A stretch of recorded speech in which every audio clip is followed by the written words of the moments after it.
Broncos shipped your ass out because they knew you wasn't worth it. You led the league damn near in drops. You drop passes every damn game. You try to do the stanky leg and got stripped fumble last game. And you got the nerve to be trying to crash out on Shedeur Sanders on the sideline because he missed one throw? Are you crazy? The Cleveland Browns just witnessed something that goes beyond any reasonable explanation, any logical excuse, and any attempt by management to disguise it as anything other than blatant disrespect. During their loss to the San Francisco 49ers, Jeudy didn't simply snap at Shedeur Sanders on the sideline. He created what may be the most scrutinized and debated display of toxic teammate behavior in recent NFL memory. Now the entire league is left asking one pointed question. Who does this veteran receiver think he is to talk to a rookie quarterback like that? Before I tweet, why is Garbage Jeudy yelling at Shedeur about throwing him the ball? You decided not to go for that ball. We ain't forget that you was frolicking with the fairies last week, gang. You lucky you got the ball in the first place. They saying he's mad about this, the ball being overthrown. Gang, you don't even stretch out your body to catch the ball. You don't put your hands out. You jogging. You ain't even attempt to grab it. I know high schoolers that would have dove for that. Nigga, Google says that you're not even in the top 30, bruh. You're a low-tier wide receiver disrespecting your QB because you don't want to go for it. Even Smith was right about you. You average. You're not even diving. You didn't even attempt to get to the ball, bruh. And you over here snapping, yelling like you the main man to save the day. Jeudy has had what can only be described as a mediocre career. He's not a perennial Pro Bowler, nor a franchise cornerstone.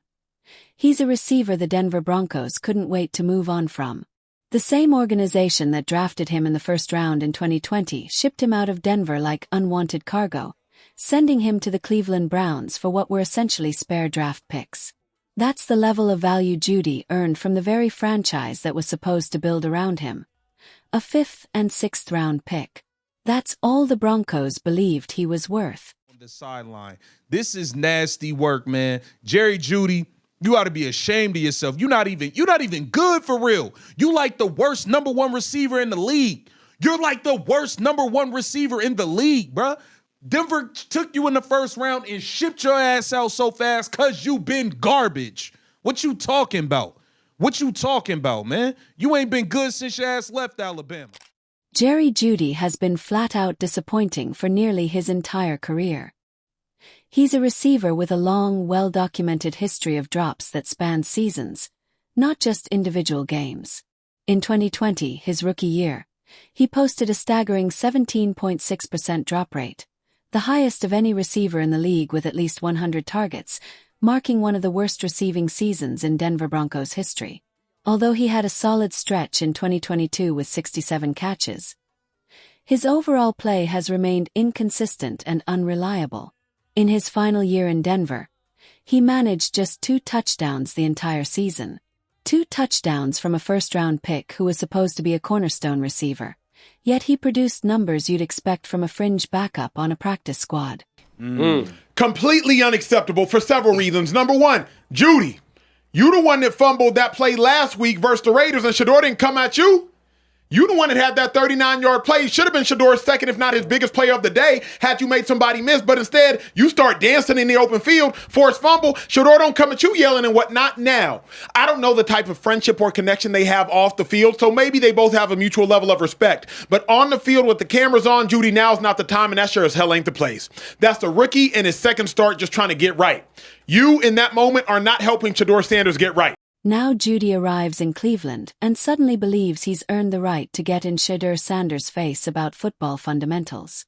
This is a veteran receiver who currently leads the entire league in dropped passes, someone who makes a solid catch one moment and looks completely lost the next. Yet he thinks he can stand on the sideline and lecture a rookie quarterback. It's pure audacity. It's the textbook example of a veteran clinging to relevance by lashing out at a young player who's simply trying to prove himself. Pass from Shudder to Jeudy yesterday.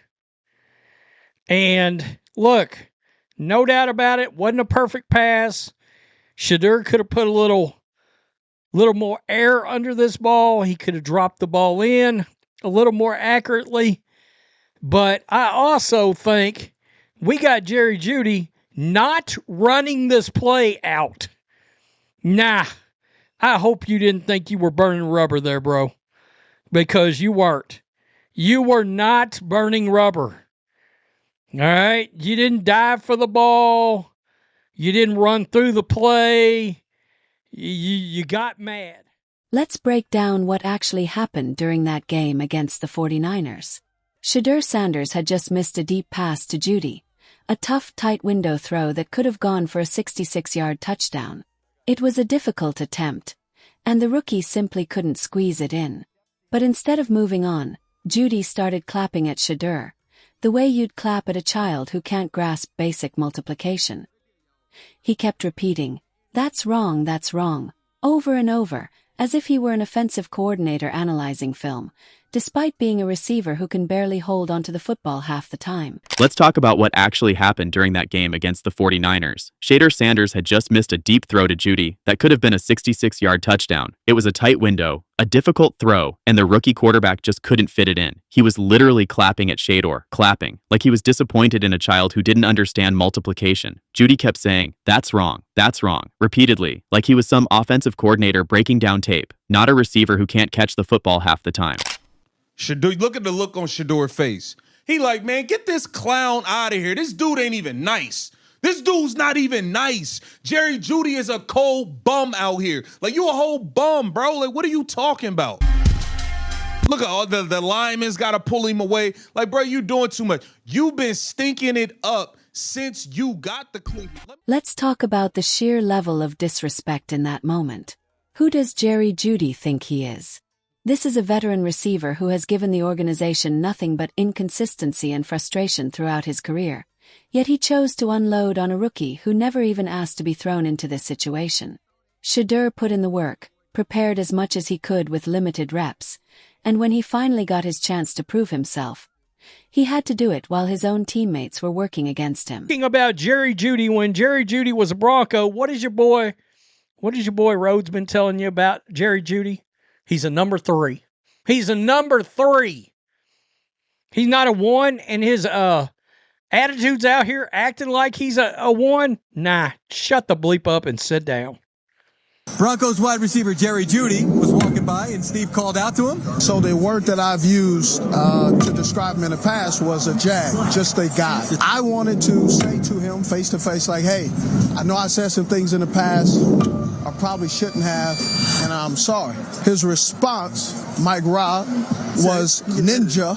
I don't mess with you, and it was a curse word. So if you ever got a problem with Agent 89, I'm sorry for saying that you're an average wide receiver, that they eventually will move on, and when teams call me and asking, should they trade for you, I will say no, don't trade for Jerry Jeudy. What happened on that sideline in San Francisco was pure dysfunction. The entire exchange screamed insecurity, a veteran player feeling threatened by a young quarterback's potential. It reeked of jealousy and resentment. And here's the truth no one wants to say out loud. Jeudy knows his days as an NFL starter are running out. He knows that if Shedeur Sanders proves he belongs in this league, the Browns front office may finally be ready to move on from a receiver who has spent most of his career underperforming. A center shouldn't have to play mediator between his receiver and quarterback. That's not a simple teammate issue, that's a locker room cancer. It's the behavior of a veteran who has lost perspective, forgotten what professionalism looks like, and failed to support a young player fighting through a difficult situation. Last week we seen Jerry Jeudy fumble, you know what I'm saying? And, I didn't really want to go in on Jerry Jeudy because he liked that on the football field, but it was looking kind of spooky. Looked like he just did one of these. He just threw the ball. But I let that slide, dog. I let you slide. Now compare Jeudy's attitude with his actual performance in that game against the 49ers. He caught just 3 passes for 26 yards. 3 catches, 26 yards. That's backup-level production, not the output of a Pro Bowler or a supposed elite veteran. It's the stat line of a declining receiver who's become more comfortable making excuses than making plays. Yet he had the nerve to criticize Shedeur Sanders for missing 1 throw. Not several, just 1 difficult tight window attempt. That single incompletion was all it took for Jeudy to completely abandon professionalism. And what did he do when it was his turn to make a play? He caught the ball, started toward the sideline, and completely lost track of his surroundings. He didn't even see Las Vegas safety Jeremy Chin closing in behind him. Instead of securing the yards, he tried some unnecessary stanky leg juke, a useless bit of showboating at a moment where fundamentals mattered. Chin punched the ball out, Jeudy fumbled, and he single-handedly ruined what could have been a momentum-shifting play for his rookie quarterback. Shedeur took the blame. You know, like, basically, it's kind of on me. It could be chemistry. Now, I'm further analyzing this damn play now after the fact, and it looked like Jerry Jeudy might have gave up on the play. Now, I'm not saying that he did or he didn't, but it looked like, you look real spooky, Jerry Jeudy, bro. You ain't had your arms out. You ain't had nothing. Looked like you was running half speed, dog. And you can't be going out like that 2 weeks in a row, found yourself in hot water playing with Shedeur, man, because we already know the current situation of Shedeur. He happy to be playing. Any wrong moves, y'all know Kevin Stefanski just can't wait to put him back on the damn bench. What makes the entire sideline meltdown so infuriating is the real story everyone seems to be ignoring. Jerry Jeudy fumbled the ball because he lost focus. He chose to showboat instead of sticking to basic fundamentals, and in doing so, he cost his team a massive opportunity. Yet when Shedeur missed a single throw the following week, Jeudy suddenly felt entitled to get in his face about it. The hypocrisy is unbelievable. And here's the truth. Jeudy's problem isn't the throw, it's jealousy. He's jealous that a fifth-round pick from Colorado is getting real opportunities to prove he belongs in the league. He's jealous that Shedeur Sanders is earning media attention, fan support, and organizational confidence. Jeudy came into the NFL with sky-high expectations after Alabama and was once considered a future star, but year after year he struggled. With consistency, with drops, with injuries, with disappointment. Now he's watching a fifth-round rookie get the chance to potentially save the Browns' season, and it's eating him alive. And I'm gonna tell you like this. Steve Smith might tell you a joke, but he never tell you a lie. Steve Smith, Sr., the greatest wide receiver for the Carolina Panthers next to Mushin Muhammad, he'll tell you a joke, but he never tell you a lie. Huh? When he said Jerry Jeudy was on that bullshit? The Denver Broncos saw this coming from a mile away, which is why they traded Jeudy for practically nothing. They knew exactly what they had.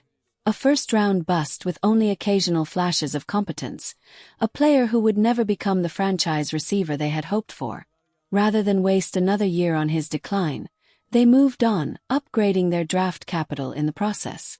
Now the Browns have a receiver who leads the entire league in drops yet somehow believes he has the credibility to mentor anyone. They have a locker room so tense that a center has to physically step in to keep players separated during a game. You see that tablet in his hand, walk over there and just talk to the young fella. Yeah. I would just walk over there and talk to 12. Hey, 12, listen, man, they rolled to cover 2 on this, man. You see? Hey, I'm about to bend it in on this, or whatever it is. You coming over there, clapping your hands. That's why I love what Shedeur did. Shedeur stood up like, hold on, let me stand up, bro. You clapping a little bit too loud and all that. Like, is you seeing what I'm seeing? Look at the tablet. Fans couldn't believe what they were witnessing. A veteran receiver was openly disrespecting a rookie quarterback, lashing out in frustration while the young player simply tried to prove himself. It exposed the real dysfunction within the Cleveland Browns, not in the coaching staff or the play calling, but in a veteran who had lost all perspective, professionalism, and understanding of what it means to be a teammate.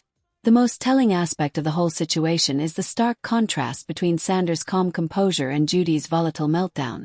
It reveals everything you need to know about who the real problem in that locker room truly is. Yo, Jerry Jeudy, I'm not gonna lie, bro. Listen, you used to be a solid receiver in Denver, and then eventually they shipped your ass off for a reason. The reason why I'm realizing they shipped you off because you are not that guy to be doing that on the sidelines. Respectfully, I've watched enough Browns games to say that.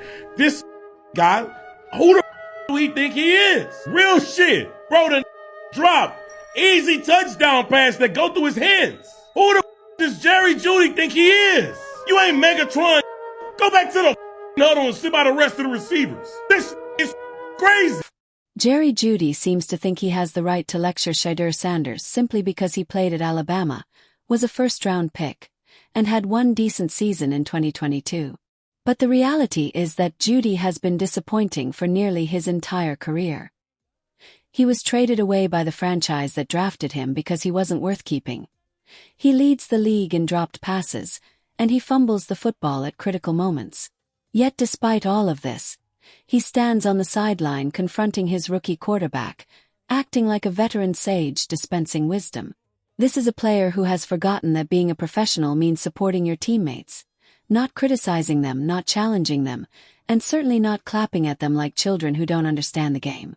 And if Cleveland don't need to do nothing else, they need to get rid of Jerry Jeudy, sorry motherfucking ass. I know this nigga ain't get on the sideline and want to act up on fucking Shedeur. The whole time Dylan Gabriel wasn't hitting this nigga. He dropping passes. Joe Flacco wasn't hitting this nigga. He dropping passes, but he want to get on fucking TV and act a fool with 12? Man, fuck that nigga, man. Get him up out of here, bro. The Browns' front office now faces a tough decision. Is Jerry Jeudy worth keeping around? A receiver who leads the league in drops, fumbles at critical moments, confronts his quarterback on the sideline, and disrupts locker room chemistry is not someone you build around. That's a liability. It's exactly the type of player the Denver Broncos knew they had to move on from. Meanwhile, Shedeur Sanders is poised to prove himself in the NFL. One game, one missed throw, one sideline incident won't define his career. But for Jeudy, his moment has passed. His credibility is gone. That sideline in San Francisco revealed the truth. A declining veteran unable to let a young player shine, unable to support his teammates, and unable to accept that his time in the spotlight is fading.